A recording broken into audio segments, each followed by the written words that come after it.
Hello mga guys, magandang hapon.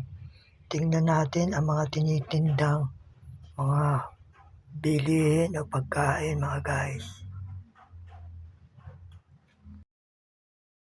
Guys, kung bibili kayo ng isda, yung boneless na, para hindi kayo matinik, mahirap matinik, delikado. Dito yan sa Baclaran mga guys.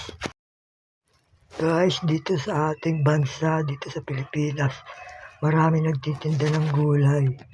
Medyo mahal na rin ang gulay, pero kayang-kaya pa rin natin, mura pa rin. Masustansya pa mga guys.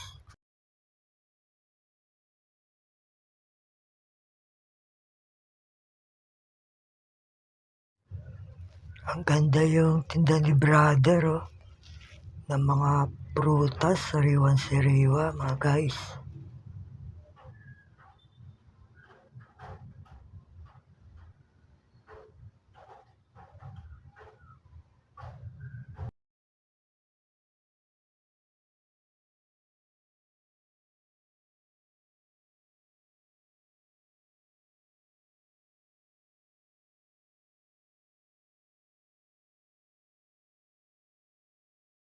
Si brother sa si sister nagtitinda ng manok. Maganda kainin yung manok. Malambot ang laman kaysa sa baka sa baboy.